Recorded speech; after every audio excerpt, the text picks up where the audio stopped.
Hello friends, मैं हूं प्रतीक। आज हम बात करने वाले हैं 10 ऐसे मल्टीबैगर शेयर्स जो आप अपने पोर्टफोलियो में होल्ड करके उनको लंबे समय तक रख सकते हैं, जिससे आप एक अच्छा वेल्थ क्रिएट कर सकते हैं। तो सबसे पहले बात कर लेते हैं शेयर मार्केट में जब आप इन्वेस्टमेंट करना चाहते हैं तो आपको उसमें रिटर्न्स किस किस तरीके से मिलते हैं। तो एक सिंपल जो कॉमन वे ऑफ अंडरस्टैंडिंग है किसी भी मार्केट में, सस्ते में खरीदो और महंगों में बेचो। तो वो जो सस्ते से महंगे का डिफरेंस होता है वो आपका प्रॉफिट हो जाता है। ठीक है, ये हो गया आपका पहला तरीका जिससे कि आप शेयर मार्केट से इनकम जनरेट करते हैं। एक जैसे कोई कंपनी होती है जो over a period of time एक अच्छा लाइक प्रॉफिट जनरेट कर रही है, किसी एक साल में उसने एक अच्छा प्रॉफिट जनरेट किया। अब वो उस प्रॉफिट को अपने शेयर होल्डर्स के साथ बांटना चाहती है, तो वो उन शेयर होल्डर्स को डिविडेंड प्रोवाइड करती है। जैसे कि उन्होंने कुछ लाइक 100 रुपए का प्रॉफिट किया और उनके 50 शेयर होल्डर हैं, तो सबको वो हो सकता है अपने प्रॉफिट में से one one rupee as a dividend दे सकती है। वो डिपेंड करता है कि कंपनी का प्राइस शेयर वैल्यू क्या है, प्राइस वैल्यू क्या है, और वो फेस वैल्यू पे परसेंटेज वाइज डिविडेंड दिया जाता है। तो ये दो बेसिक तरीके हैं। उसके अलावा आपको स्टॉक में बोनस मिलता है और स्प्लिट मिलता है। ठीक है, तो बोनस के थ्रू आपके नंबर ऑफ शेयर्स इंक्रीज हो जाते हैं। अगर आपको एक शेयर आपके पास है और कंपनी ने आपको बोनस दिया तो आपके पास शेयर दो हो जाएंगे और प्राइस उसका हाफ हो जाएगा। तो उसमें आपके पास ऑप्शन होता है कि आप पार्शियल प्रॉफिट बुक करके अपना लाइक कंपनी में कंटिन्यू कर सकते हैं इन्वेस्टमेंट के लिए। और डिविडेंड जो होता है आपको ईयरली, क्वार्टरली या 6 महीने में एक बार ऐसे कंपनी प्रोवाइड करती है। जो बड़ी बड़ी अच्छी मल्टी बैगर शेयर्स हैं, जो बड़ी बड़ी कंपनीज हैं, उनमें जरूर डिविडेंड एक पार्ट जरूर दिया जाता है, ईयर में एक बार जरूर दिया जाता है। तो सबसे पहले स्टार्ट कर लेते हैं। सबसे पहली हमारी जो कंपनी है वो है आईटी पैक से, उसका नाम है टीसीएस। तो टीसीएस इंडिया की सबसे बिगेस्ट एक आईटी कंपनी है। आप सभी ने इसके बारे में जरूर सुना होगा। और ये बहुत ही लाइक इस कंपनी ने अपने शेयर होल्डर्स को बहुत ज़्यादा मतलब वेल्थ जनरेट करके दी है। तो आप जैसे इसका चार्ट देख सकते हैं, ये मैक्सिमम टाइम पीरियड का चार्ट है और ये निफ्टी 50 का स्टॉक है। तो लाइक ब्लू चिप है, लार्ज कैप कंपनी है, इंडिया की सेकंड लार्जेस्ट कंपनी है। किसी भी फील्ड में आईटी में लार्जेस्ट है और किसी भी फील्ड में सेकंड लार्जेस्ट है। इनका जो ग्रोथ है वो बहुत ही लाइक क्या बोलूं उसे, लाइक बहुत ही अच्छा है। मतलब उन्होंने समय के साथ इतना अच्छा रिटर्न दिया है लोगों को। अगर हम इनका पिछले 4 साल का फाइनेंशियल ट्रेंड देखें तो रेवेन्यूज जो हैं टाइम के साथ बढ़े हैं। ये ब्लैक करोड्स में इनके रेवेन्यूज हैं। तो इतनी बड़ी कंपनी है, इसका जो आपको मार्केट कैपिटल है वो अराउंड 1,170,000 रुपीज। तो मार्केट कैपिटल क्या होता है? बेसिकली मार्केट कैपिटल एक वो सम होता है जिसको आप निकाल सकते हैं इजिली किसी भी कंपनी के लिए। अगर किसी कंपनी के मान लीजिए 100 शेयर मार्केट में है और 100 शेयर टोटल हैं, कुछ प्रमोटर के पास रहते हैं, जो ओनर्स होते हैं वो ज़्यादा अपना शेयर अपने पास ज़्यादा रखते हैं, जिससे उनकी ओनरशिप बनी रहे कंपनी पे। ठीक है, तो जो भी नंबर ऑफ शेयर्स हैं उनको अगर आप करंट जो भी मार्केट वैल्यू है शेयर की अगर इस प्राइस में देखें तो 3,000 रुपये, जो 3,165 रुपये जो टीसीएस की अभी मार्केट में करंट प्राइस है, इस नंबर ऑफ शेयर से अगर मल्टीप्लाई कर दें तो आप मार्केट कैपिटल इसके आराम से निकाल सकते हैं। तो ऐसा उल्टा भी, मतलब आप वाइस वर्सा भी कर सकते हैं। अगर इतने मार्केट कैपिटल है और इतने रुपीस का शेयर है तो कितने नंबर ऑफ शेयर्स हैं आप आराम से निकाल सकते हैं। तो इसमें कुछ बेसिक रेशियोज जो दे रखे हैं, जैसे कि स्टॉक का प्राइस टू अर्निंग रेशियो क्या है, बुक वैल्यू क्या है, डिविडेंड यील्ड क्या है।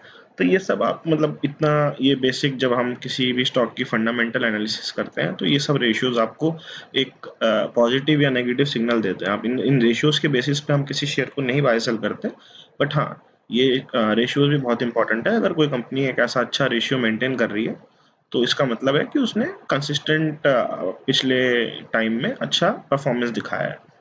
तो अगर हम सिर्फ टीसीएस की बात करें और लॉन्ग टर्म चार्ट जैसे मैंने आपको दिखाया, बहुत ही प्रॉमिसिंग है। और जैसे जैसे जैसे निफ्टी ने ग्रोथ करा है वैसे वैसे टीसीएस ने भी उसी लगभग अपना ग्रोथ दिखाया है।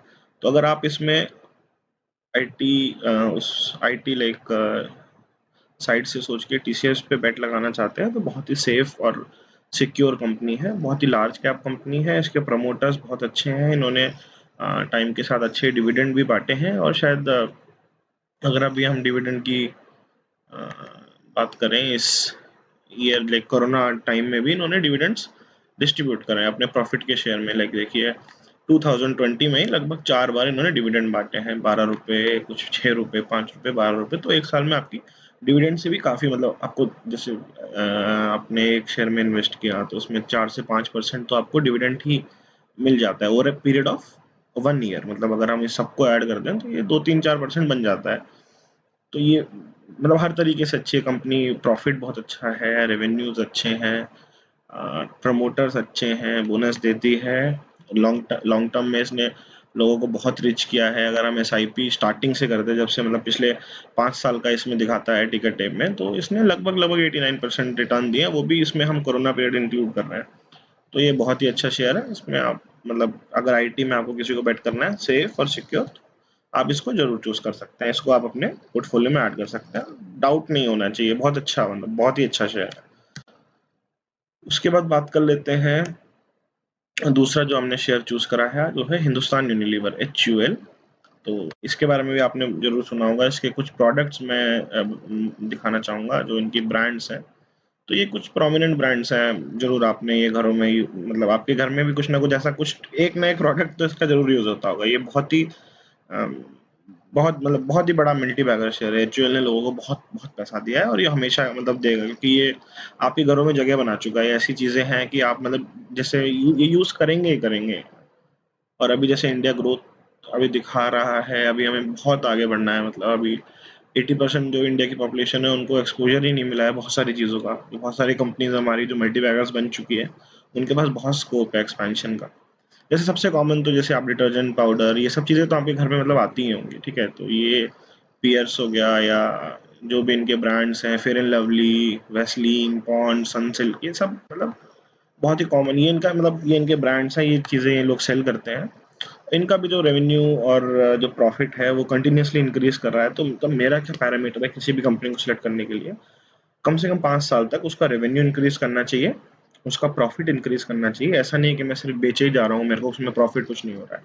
और अगर वो डिविडेंड देती है, पहली बात तो वो डिविडेंड देनी चाहिए। अगर अच्छी कंपनी है वो प्रॉफिट जरूर अपने शेयर होल्डर के साथ शेयर करना चाहिए उसको, ठीक है, क्योंकि तभी शेयर होल्डर का इंटरेस्ट भी बना रहता है, क्योंकि हमेशा कोई स्टॉक आपका परफॉर्म नहीं करेगा। कोरोना के टाइम पे भी जब टीसीएस ने डिविडेंड दिया तो उनके शेयर होल्डर्स उनके साथ रहे, वो बेच के नहीं निकले। उन्होंने ग्रोथ नहीं देखी कि इमीडिएट इस समय कौन ग्रोथ करेगा, अरे वैक्सीन आ रहा है तो कौन सी कंपनी का वैक्सीन होगा, इस तरह से नहीं सोचा, क्योंकि उन्होंने शेयर होल्डर्स को बना के रखा, उनके ऊपर कॉन्फिडेंस बना के रखा। इस तरह की कंपनी, तो बेसिक मेरा जो एक फंडामेंटल एनालिसिस का रूल है कि उसके जो पिछले 5 साल के जो भी रेवेन्यूज हैं वो इंक्रीज होने चाहिए समय के साथ, और प्रॉफिट उसके एक्सपोनेंशियली इंक्रीज होना चाहिए। और अगर वो डिविडेंड देती है तो अगर उसका प्रॉफिट बढ़ रहा है तो उसको डिविडेंड भी बढ़ाना चाहिए, क्योंकि एफडी तो है नहीं कि 5 ही % मिलेगा। शेयर मार्केट में तो जैसा जैसा बिजनेस होगा उस हिसाब से प्रॉफिट आएगा, तो उस हिसाब से डिविडेंड आना चाहिए। तो दूसरा शेयर आप HUL ले सकते हैं। तो अभी तक हमने आईटी को कवर किया, और ये एफएमसीजी, जिसमें कि हम ये जो भी इसके ब्रांड्स हैं आप इनको एक बार देख सकते हैं। ये टिकर टेप वेबसाइट है, मैं इसका लिंक डिस्क्रिप्शन में डाल दूंगा, आप इसको चेकआउट कर सकते हैं। उसके बाद अगला स्टॉक जो हमने चूज करा है वो है HDFC बैंक। तो लाइक इंडिया का सबसे बड़ा बैंक, सबसे बड़ा बैंक, और जिसने लोगों को बहुत वेल्थ क्रिएट करके दी है। इसका भी चार्ट अगर आप देखेंगे तो सिमिलर टू निफ्टी 50 है। निफ्टी 50, जैसे मैं आपको उस दिन समझा रहा था कि निफ्टी 50 लॉन्ग टर्म में ऊपर ही गया है, तो ये वो स्टॉक्स हैं, ब्लू चिप स्टॉक्स, जो लॉन्ग टर्म में निफ्टी 50 को ऊपर लेके गए हैं। ये उनके कॉन्ट्रीब्यूटर्स हैं। जब ये स्टॉक्स चलते हैं तभी तो निफ्टी का इंडेक्स भी ऊपर आपको दिखाई देता है, ठीक है। तो HDFC बैंक मतलब नो डाउट बहुत ही लाइक इंडिया का सबसे लार्जेस्ट बैंक है प्राइवेट प्लेयर्स में, और बहुत ही जाना माना बैंक है। इसमें कोई मतलब डाउट वाला यस बैंक वाला हिसाब नहीं है। ये सेटल्ड, और इनके प्रमोटर्स बहुत अच्छे हैं। HDFC ग्रुप बहुत अच्छा है। इन्होंने हमेशा अपने शेयर होल्डर्स को अपने कॉन्फिडेंस में रखा स्टार्टिंग से, ठीक है। तो इनका भी जो फाइनेंशियल ट्रेंड देखें तो ये लाख करोड़ में फिगर है। तो ये कंटिन्यूसली आप ये देख सकते हैं जो इनका फाइनेंशियल ट्रेंड है वो बढ़ता ही जा रहा है। यहाँ पे जरूर हमको थोड़ा सा प्रॉफिट में लाइक प्रॉफिट थोड़ा सा 2020 में कम हुआ फाइनेंशियल ईयर। नहीं, 2020 का इसमें नहीं है। 2020 में थोड़ा सा डिप दिखेगा, क्योंकि बैंक्स की थोड़ी सी हालत खराब थी, मोनेटोरियम और बहुत सारी चीज़ें होंगी। बट अगर आप 10 से 15 साल का व्यू लेके चल रहे हैं, इन्वेस्टमेंट के लिए, वेल्थ क्रिएशन के लिए कर रहे हैं, तो HDFC बैंक आपके पोर्टफोलियो में जरूर होना चाहिए, ठीक है। तो आगे बढ़ते हैं। अगला हमारा शेयर है IGL, ठीक है, इंद्रप्रस्थ गैस लिमिटेड। इसके बारे में हो सकता है सभी आप लोगों ने ना सुना हो, बट ये बहुत ही अच्छी कंपनी है। ये बेसिकली सीएनजी और पीएनजी में काम करते हैं। तो इनके जो आपने सीएनजी पंप्स, अगर कोई नॉर्थ इंडिया में दिल्ली एनसीआर साइड रहता होगा तो उन्होंने जरूर ऐसा इनके पंप्स देखे होंगे, ग्रीन कलर का जो इनका ये लोगो है आईजीएल। तो इनका इनका बहुत अच्छा परफॉर्मेंस है। इनका भी आप जो फाइनेंशियल ट्रेंड देखें काफ़ी अच्छा है, ठीक है। इनका भी, इन्होंने भी काफ़ी अच्छे डिविडेंड्स डिस्ट्रीब्यूट करे हैं। इनकी भी डिविडेंड हिस्ट्री काफ़ी अच्छी है। अगर मैं इनके डिविडेंड्स एक बार आपको दिखाऊं तो ये भी पर ईयर, मतलब अब अपने शेयर प्राइस के हिसाब से ये डिविडेंड आपको रेगुलर देते आए हैं और इन्होंने भी अपने शेयर होल्डर्स को अट्रैक्ट करके रखा है। तो और ये जो लॉन्ग टर्म फ्यूचर में देखें तो मल्टीबैगर शेयर था, पहले से ही है ये मल्टीबैगर शेयर। इसका चार्ट ही आपको बता रहा है। चार्ट एक मतलब बेसिक दिखा देता है आपको कि क्या चला है कंपनी में, कैसे चला है। तो अच्छा चला है, काफ़ी ग्रोथ है और आगे भी आने वाले टाइम में इनका एक्सपेंशन का प्लान है। मिड कैप शेयर है बट एक अच्छा बेट है, मतलब इन्होंने इन्होंने अच्छा क्वालिटी मैनेजमेंट रखा हुआ है और चीज़ें इनके यहाँ अच्छी हो रही हैं। ठीक है, तो अगला अगर हम शेयर देखें, अल्ट्राटेक सीमेंट। अल्ट्राटेक अब सीमेंट इंडस्ट्री में जैसे कि अभी आपने ये अपना बजट देखा होगा, तो बजट में गवर्नमेंट ने बहुत फोकस करा है इंफ्रास्ट्रक्चर के उस पर। तो इंफ्रास्ट्रक्चर में सबसे इतना इजी नहीं है। इंफ्रास्ट्रक्चर हमेशा एक डाउटफुल सा रहता है। डीएलएफ, ये बहुत सारे बिल्डर्स हैं, कोई कुछ है कभी कुछ है, तो वो एकदम थोड़ा सा वोलेटाइल रहता है। कभी कोई अच्छी न्यूज़ आ गई तो वो बढ़ गए, बुरी न्यूज़ आ गई तो वो कम हो गए। बट इंफ्रास्ट्रक्चर अगर डेवलप करेगा तो उसमें बेसिक जो कॉन्सेप्ट है उसमें क्या लगेगा, सीमेंट तो लगेगा ही। तो सीमेंट का हमारे पास ये लीडिंग जो प्लेयर है अल्ट्राटेक सीमेंट, इंडिया की सबसे बड़ी सीमेंट की कंपनी है, सबसे भरोसेमंद है ये लोग। और इनका जो काम करने का तरीका है वो बहुत ही अच्छा है, ठीक है। तो और इन्होंने लॉन्ग टर्म में काफ़ी अच्छा रिटर्न दिया, इनकी ग्रोथ बहुत अच्छी है। इनके जो रिटर्न्स हैं बहुत ही मतलब थोड़ा सा इसमें वैरायटी भी आ जाती है। इनकी पुट्टी भी है और सीमेंट भी है। थोड़ा सा मतलब अगर आप इंफ्रास्ट्रक्चर साइड से बिलोंग करते हैं तो आप शायद इसको जानते हैं कि ये ब्रांड है। तो जैसे भी हम अपने लिए कोई भी चीज़ खरीदते हैं, मोबाइल खरीदते हैं फॉर एग्जांपल, तो आप हमेशा ब्रांड पे फोकस करते हैं। तो शेयर खरीदते हुए भी सेम सोच रखिए। कोई भी चीज़ ब्रांड की अगर आपको लगती है अच्छी, तो ब्रांड ने अपने आप को प्रूफ करा होगा पिछले टाइम में, तभी वो ब्रांड बना होगा। ऐसा नहीं हो सकता कि एप्पल का आईफोन आया तो आज लॉन्च हुआ और आज वो ब्रांड बन गया। उसने कितने साल लोगों को प्रूव करके दिखाया कि हाँ मैं अच्छा हूँ, मेरे अंदर ये फीचर हैं, ये चीज़ें हैं, लोगों को भरोसा बना। तो ये वही ब्रांड्स हैं, ये इंडिया के ब्रांड्स हैं जो इंडिया को रिप्रेजेंट कर रहे हैं। और जब हम पैसा लगा रहे हैं स्टॉक मार्केट में, मतलब हम इंडिया में पैसा लगा रहे हैं बेसिकली। तो जो इनका भी जो फाइनेंशियल ट्रेंड है वो काफ़ी अच्छा है, ठीक है। तो और इनके भी डिविडेंड हिस्ट्री काफ़ी लाइक अच्छी है। मेरे को काफ़ी पसंद है ये शेयर। आप अगर लॉन्ग टर्म के लिए सोच रहे हैं तो इस शेयर में ज़रूर आप इसको ऐड करके रख सकते हैं। डिविडेंड भी इसको जो है आपको रेगुलर डिविडेंड उसने दिया है हर साल एक। और ये जो ये भी चीज़ देखेंगे आप, डिविडेंड उसका इंक्रीज, अगर उसका प्रॉफिट इंक्रीज हुआ है तो डिविडेंड भी इंक्रीज हुआ है। तो ये सब मतलब बेसिक है। रेवेन्यू बढ़ना चाहिए, सेल्स बढ़नी चाहिए, प्रॉफिट बढ़ना चाहिए। अगर डिविडेंड दे रहे हो तो डिविडेंड भी उसी हिसाब से बढ़ना चाहिए। आप किसी कंपनी में काम करते हैं, आपको कुछ एक इनकम आती है, उसको आप हर साल बढ़ाते हैं ना। आप कहीं कुछ रेंट देते हैं, उसमें भी हर साल कुछ ना कुछ बढ़ता है। रेंट जो जो ओनर होता है, अगर आप रेंट पे रह रहे हैं फॉर एग्जांपल, या आप रेंट पे दे रहे हैं अपना कोई प्रॉपर्टी ऐसी है, तो उसमें भी आप हर साल कुछ इंक्रीमेंट रखते हैं ना, कुछ रूल्स हैं उसके। तो उसी हिसाब से जो डिविडेंड है, अगर डिविडेंड, अगर आपको प्रॉफिट है, अगर सच में प्रॉफिट है, सिर्फ दिखाने के लिए आप, क्योंकि गवर्नमेंट कंपनीज जो हैं, जो पीएसयूज हैं, इंडिया की जो पीएसयूज हैं, जैसे बहुत सारी कंपनीज हैं, आपको मिल जाएंगे आराम से। अगर पीएसयूज आप सर्च करें, इंडिया की जो पीएसयूज हैं, वो सिर्फ डिविडेंड के बेसिस पे वो शेयर प्राइस वहीं पे रहता है। उनका शेयर प्राइस 100 है तो 100 ही रहेगा अगले आने वाले 10 साल तक, और वो डिविडेंड दिए जा रहे हैं। बस लोगों को फंसा के रखा हुआ है डिविडेंड के नाम पे। तो ये वो शेयर नहीं है जो सिर्फ डिविडेंड के बेसिस पे है। ये ग्रोथ है, ये इंडिया को आगे लेके जाने वाले हैं। तो इसमें अल्ट्राटेक भी एक बहुत बड़ा मतलब बहुत बड़ा, बहुत इंपॉर्टेंट पार्ट है। सीमेंट इंडस्ट्री में लीडर है और हो सकता है आगे आने वाले टाइम में बहुत अच्छी ग्रोथ हमें बहुत अच्छा रिटर्न देके जाए।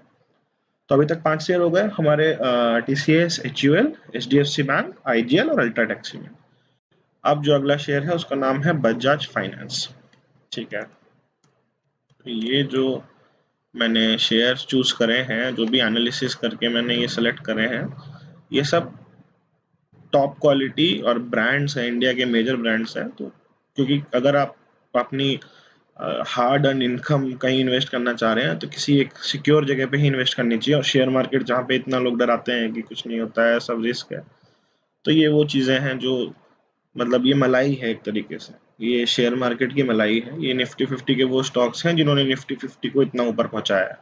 कोरोना के टाइम पे भी हम हाई पे हाई बना रहे हैं, तो ये कंपनीज में भरोसा है लोगों का, इंडियंस का, इंडिया के बाहर जो फॉरेन इंस्टीट्यूशन इन्वेस्टर्स होते हैं वो इनमें इन्वेस्ट करते हैं।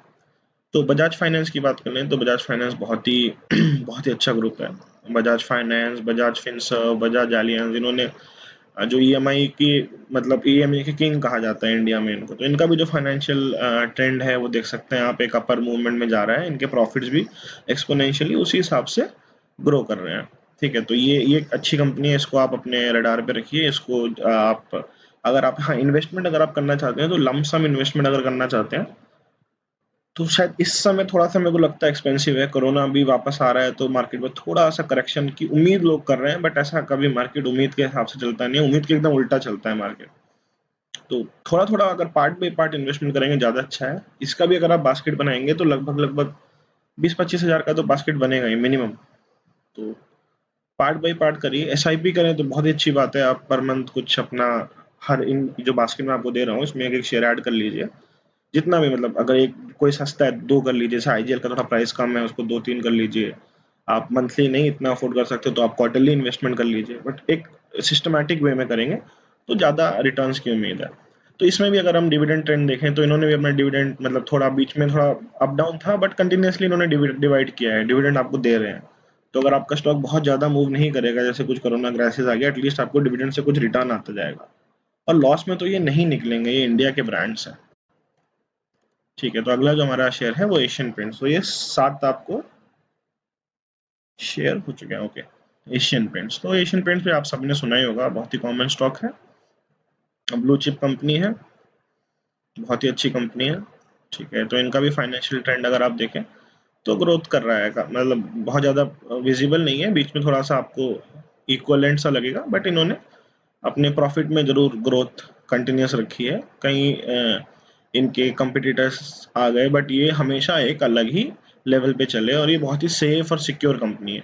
ठीक है, एशियन पेंट्स, आप इसको इसको भी ऐड कर सकते हैं। इन्होंने भी रेगुलर आपको डिविडेंड दिया है। तो डिविडेंड भी एक इंपॉर्टेंट पार्ट क्यों है, क्योंकि जब आप अपनी सैलरी का इतना इंपॉर्टेंट लाइक समय तक आपने 10-15 साल तक इन्वेस्टमेंट किया, ठीक है, आपका अच्छा खासा पैसा शेयर मार्केट में लगाया, अभी आपको कुछ एक क्वार्टरली या ईयरली 10-15 हज़ार रुपए शेयर मार्केट वापस देने लग जाए, मान लीजिए आपने इन्वेस्टमेंट रोक दी, तो वो डिविडेंड आपके बहुत काम आता है। आपने एक अलग ही इन्फ्लो बना लिया। और फिर जो शेयर, ये ऐसे शेयर्स हैं जो समय के साथ आपको बोनस भी देंगे। आने वाले 10 साल में हो सकता है ये जितनी भी कंपनी मैं बता रहा हूँ एक बार ज़रूर बोनस दे दे। तो आपके पास मान लीजिए 100 शेयर हैं, आपके 200 शेयर हो गए, तो आप 50 शेयर बेच के अपना कुछ, अगर काम आपका फँसा हुआ है वो कर सकते हैं, नहीं फँसा हुआ तो कंटिन्यू कर सकते हैं। तो मतलब वो डिविडेंड का जो मतलब अमाउंट है, जो एक साल में अगर आपको 5-6 मतलब लाख रुपए आपका लगा हुआ है, उसमें आपको 10,000 रुपए, 15,000 रुपए भी आता है पर कंपनी से, तो भी आपको बहुत अच्छा डिविडेंड से, मतलब एक इनफ्लो बन जाएगा, इनकम का इनफ्लो बन जाएगा। ठीक है, तो ये आपका जो 7 स्टॉक है वो एशियन पेंट्स। इसके बाद हम फार्मा, उसमें एक डिवीज़ लैब, ये मैंने सेलेक्ट करा है। फार्मा में थोड़ा-सा डिफिकल्ट था सेलेक्ट करना, बट अभी जो कोरोना जो क्राइसिस चल रहा है, तो उसमें आई गेस फार्मा को आप इग्नोर नहीं कर सकते। डिवीज़ लैब बहुत अच्छा, बहुत अच्छी कंपनी है, हेल्थ केयर से डिपेंड लाइक रिप्रेजेंट करती है, लार्ज कैप कंपनी है। ठीक है, और इनका बेसिकली वही लाइक कोरोना के टाइम पे बहुत अच्छा इनका बिजनेस चला है, इन्होंने अपने बहुत अच्छी ग्रोथ भी दिखाई है, आने लाइक पिछले जो इनका फाइनेंशियल ट्रेंड है काफ़ी अच्छा है, और एक ब्लू चिप स्टॉक है, आप मतलब इसको, इस पे ट्रस्ट कर सकते हैं, बहुत अच्छी कंपनी है। ठीक है, इनका भी डिविडेंड हिस्ट्री अच्छा है, इन्होंने भी कंटिन्यूअसली डिविडेंड दिया है, और समय के साथ उसको इंक्रीज भी करा। जब इनका प्रॉफिट बढ़ा तो इन्होंने डिविडेंड भी इंक्रीज करा। तो सिर्फ डिविडेंड ही मेरा एम नहीं है। डिविडेंड, अगर कोई कंपनी डेप्थ फ्री है, प्रॉफिट कर रही है, और उसका जो वो सेटल हो चुकी है, उन्होंने अब एक्सपेंशन पे बहुत ज़्यादा ध्यान नहीं देना है, बहुत ज़्यादा फोकस नहीं करना है, और डिविडेंड वो नहीं दे रही है, तो मुझे डाउट होता है। जैसे रिलायंस इंडस्ट्रीज है, अभी वो डेप्ट फ्री हैं, उनके पास सब कुछ है, इंडिया की सबसे लार्जेस्ट कंपनी है, मुकेश अंबानी का नाम है, बहुत सारी, रिलायंस जियो उनके लिए बहुत अच्छा प्रॉफिट कर रही है। वो हर क्वार्टर 13,000 अराउंड जो है, लास्ट क्वार्टर का जो उनका प्रॉफिट था, इतना प्रॉफिट किया, और जिस दिन उनका रिजल्ट आया उस दिन शेयर गिर गया, क्योंकि लोगों को एक्सपेक्टेशन थी कि डिविडेंड मिलेगा। जब आप इतनी बड़ी कंपनी में इन्वेस्ट करते हैं तो डिविडेंड एक बहुत ही छोटा सा इनका पार्ट है प्रॉफिट। अगर आप उनके साथ शेयर, जिन्होंने आपकी कंपनी में पैसा लगाया, आप उनके साथ शेयर नहीं करना चाह रहे हैं, तो वो थोड़ा सा नेगेटिव वे में चला जाता है। इसीलिए मतलब मैंने हमेशा आईजीएल की जगह रिलायंस को रखता, बट रिलायंस नहीं रखा, क्योंकि एक और उसमें मेरे को चीज़ लगी कि जैसे अब मैं कुछ बिजनेस कर रहा हूँ, मेरे को डेप्ट फ्री होना है, मुझे अपने आप को कर्जा जो है सब कुछ खत्म करना है। मैंने कर्जा लेके बिजनेस स्टार्ट किया था, मुझे कर्जा खत्म करना है। तो मैं अपना कंपनी का पार्ट बेच के थोड़ी ना कर्जा खत्म करूंगा। मैं अपनी कंपनी को अच्छे से ऑपरेट करूंगा, जिससे मेरे को प्रॉफिट मिले, उससे मैं अपने कर्जे को धीरे धीरे करके खत्म करूंगा। जस्ट मुझे एक अपना टैग लगाने कि मैं डेप्ट फ्री हूँ, और अपनी कंपनी का कुछ पार्ट बेच के, मैंने मान लीजिए मैं रिटेल का काम करता हूँ, मतलब रियल एस्टेट का काम करता हूँ, और मैं जो अपनी कंपनी, जो मेरी अपनी जमीन है, मैं उसको ही कुछ बेच दूँ उसका पार्ट, और मैं अपनी कंपनी को डेप्ट फ्री कर दूँ, तो वो एक अच्छा वे नहीं होगा ना, एक अच्छा वे नहीं प्रेजेंट करेगा एक शेयर होल्डर को, कि ये कंपनी इतने टाइम तक डेप्ट में थी, इन्होंने अपनी ज़मीन बेची, अपनी हिस्सेदारी बेची, और ये डेप्ट फ्री हो गई। तो मतलब कहीं न कहीं बिज़नेस जो है बहुत अच्छा नहीं कर रहे, तभी डेप्ट में थे आप इतने समय तक, क्योंकि रिलायंस इंडस्ट्री तो बहुत पहले से लिस्टेड है। तो इस तरीके से मतलब मेरा पर्सनल पॉइंट ऑफ व्यू है, रिलायंस इंडस्ट्री बहुत अच्छा शेयर है। आप उसमें मतलब इंडिया की लार्जेस्ट कंपनी है इंडिया, तो आप उसमें इन्वेस्ट कर सकते हैं, ऐसा कुछ नहीं। मेरे को पर्सनली क्यों नहीं पसंद, मैं बस ये जस्ट क्लैरिफाई कर रहा था। ठीक है, तो फार्मा स्पेस से हम डिविज लैब ले सकते हैं। उसके बाद एक शेयर है हमारे पास बाटा इंडिया। बाटा तो देखिए कंजम्पशन स्टोरी है, इंडिया ग्रोथ है अभी। इंडिया मतलब इंडिया के 80% जो लोग हैं उन्होंने बहुत सारी चीज़ें ऐसी नहीं देखी हैं, जो मतलब जो रूरल एरियाज़ हैं उनके पास वो चीज़ें नहीं पहुँची हैं, जो अर्बन के पास पहुँची हैं। जैसे हम अभी घर बैठ के चीज़ें सब ऑनलाइन कर लेते हैं, ये सब चीज़ें जब मतलब आपके जो रिमोट एरियाज है वहाँ पहुँचेंगी, तो वो उनको भी एक्सपोजर मिलेगा। इन कंपनीज का जो प्रॉफिट है, रेवेन्यू है, वो बहुत इंक्रीज करेगा। तो इंडिया में बहुत पोटेंशियल है, और जो आने वाला टाइम है 10 से 15 साल, जिस हिसाब से लोग रिपोर्ट्स मतलब जो भी ये रिपोर्ट्स आती हैं, उस हिसाब से ऐसा दिखता है कि बहुत ही ब्राइट फ्यूचर है इन कंपनीज के लिए, जो लीडर्स हैं। क्योंकि कोरोना में आपको पता है जो छोटी कंपनीज हैं, जो स्मॉल कंपनीज हैं, उनकी एकदम बैंड बज गई है। जो बड़े लोग हैं जिनके पास अच्छा खासा बिजनेस है, वही तो टिक पाए हैं अभी। और ये दोबारा सेकंड वेव, थर्ड वेव, जो भी जितना भी आ जा रहा है, पूरे वर्ल्ड में ही आ रहा है, तो यही कंपनीज टिकेंगी। और जब छोटी कंपनीज का भी मार्केट शेयर इन्हीं के पास आएगा, कहाँ जाएगा? जिस जो पहले से ही लोन लेके बैठा था और कोरोना में उसने बिजनेस स्टार्ट किया होगा, उसका बंद हो गया, अभी जो उसका बिजनेस है वो भी तो लीडर्स के पास ही जाएगा ना। तो वो ये चीजें लेके इन कंपनीज का फ्यूचर बहुत ब्राइट लग रहा है। इसमें बाटा का भी अगर आप फाइनेंशियल ट्रेंड देखें, तो इन्होंने भी समय के साथ अपने आप को अच्छा ग्रो करा है, इनके रेवेन्यूज इंक्रीज करे हैं, इनके प्रॉफिट इंक्रीज करे हैं। अभी ये नंबर आपको बहुत ज़्यादा सिग्निफिकेंट नहीं दिख रहे हैं, लगभग लगभग सेम दिख रहे हैं, लेकिन अगर आप देखें तो ये वैल्यूज जो है 1000 करोड़ में है। तो थोड़ा सा मतलब अगर इतने बड़े लेवल पे बात करें, तो ऐसा उसमें डेवलपमेंट नहीं होता कि मतलब 10,000 करोड़ और अगले साल 15,000 करोड़। नॉमिनल सा ग्रोथ आपको दिखेगा, बट बहुत अच्छी कंपनी है। इन्होंने अपने प्रॉफिट मार्जिन्स पे बहुत काम किया है, और मेरे हिसाब से शायद ये डिविडेंड भी रेगुलर अपने शेयर होल्डर्स के साथ शेयर करते आई है, और डिविडेंड भी समय के साथ इंक्रीज हुआ है। अभी ये जो 2020 में डिविडेंड कम है, because we all know like corona था। ठीक है, तो अभी हमने ऑलमोस्ट ऑलमोस्ट सारे सेक्टर कवर कर दिए, अपार्ट फ्रॉम आपका ऑटो सेक्टर। ऑटो सेक्टर में जो सेक्टर लीडर है वो है मारुति सुजुकी। तो आपका जो 10th और फाइनल स्टॉक है मेरे साइड से मारुति सुजुकी ही है। मारुति सुजुकी ने बहुत मतलब इंडिया की शायद सबसे पुरानी कार मेकिंग कंपनी है, लीडर है। रोड पे 10 में से 6 गाड़ी मारुति की ही दिखती हैं। ठीक है, और इंडिया में जो लिस्टेड पेयर्स है उसमें मारुति महिंद्रा और टाटा मोटर्स ही हैं, जो पर्सनल व्हीकल सेगमेंट में काम करते हैं। ठीक है, उसके अलावा अशोक लेलैंड है, वो पर्सनल में नहीं है, वो कमर्शियल व्हीकल में ही ज़्यादा है। और ऐसे आइशर मोटर और ये सब भी हैं, और टू व्हीलर्स में आपका बजाज ऑटो और ये सब भी है। बट जो सबसे ब्लू चिप और ब्लूएस्ट और ब्लू चिप है वो मारुति सुजुकी है। इसकी ग्रोथ भी आप देख सकते हैं, इसके ब्रांड्स लाइक ये इसके ब्रांड्स आप देख सकते हैं।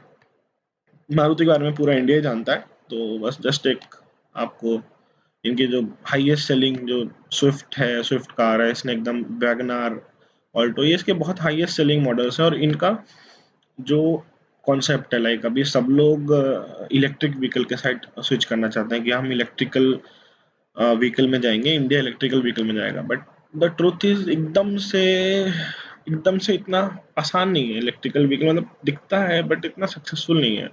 अगर आप ध्यान दें तो टू व्हीलर सेगमेंट में भी इलेक्ट्रिकल व्हीकल का आज से 10 साल पहले बहुत बूम आया था, वो यो बाइक्स और वो जो छोटा छोटा टू व्हीलर्स में आया था बैटरी व्हीकल में, जो भी बैटरी से चलने वाली स्कूटी बाइक, बट वो सक्सेसफुल नहीं रहा इंडिया में बिकॉज उनकी फिजिबिलिटी नहीं है। बहुत लंबे ट्रैवल में वो फेल हो जाती हैं। और जैसे यहाँ पे कमर्शियल व्हीकल और ये सब जो चीज़ों में अगर आप इलेक्ट्रिकल व्हीकल में जाना चाहेंगे तो उसमें थोड़ा सा समय लगेगा, इतना इतना ईजी नहीं है ट्रांसफॉर्म कर लेना।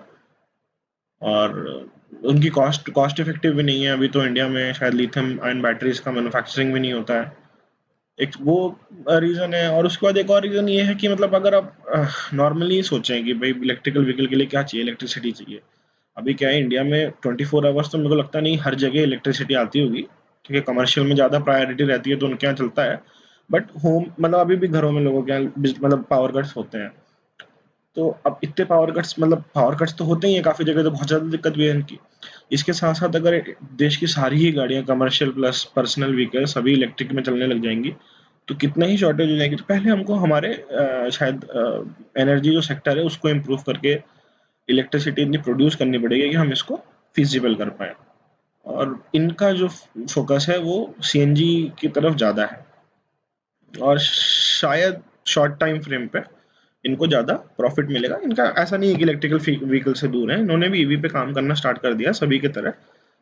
तो ये थोड़ा सा सेफर बेट है दोनों चीज़ों में। आप एक तो ब्रांड लीडर हैं ही, 10 में से 6 गाड़ियां आपको रोड पे इनकी मिलेंगी और इनकी ग्रोथ मतलब छुपी नहीं है किसी से। ये इनका जो फाइनेंशियल ट्रेंड है थोड़ा सा, मतलब ऑटो सेक्टर पिछले 3-4 साल से थोड़ा डाउन था, इसलिए मैंने ऑटो लास्ट में रखा। और थोड़ा सा कंफ्यूजन भी है कि ऑटो में अभी जो टाइम है उसमें इलेक्ट्रिकल व्हीकल का इतना बूम है, बट इतनी जल्दी इलेक्ट्रिकल व्हीकल कन्वर्जन बहुत मुश्किल है। वो 10-15 ईयर्स की स्टोरी है। अभी इलेक्ट्रिकल व्हीकल में मारुति सुजुकी पिछड़ा जाएगा ऐसा नहीं है, वो लीडर है। वो उनके जितने शोरूम्स इंडिया में हैं शायद ही किसी और दूसरी कंपनी के हो, वो हर चीज़ में आगे हैं। और ये भी आपको डिविडेंड मतलब एक अच्छा डिविडेंड आपको टाइम टू टाइम जब भी उसको प्रॉफिट होता है उसने शेयर किया, जिससे कि आपके जो शेयर होल्डर्स हैं वो मतलब छोड़ के नहीं जाए, कंपनी से जुड़े रहें। तो इसका भी अच्छा dividend, healthy dividend pay out है।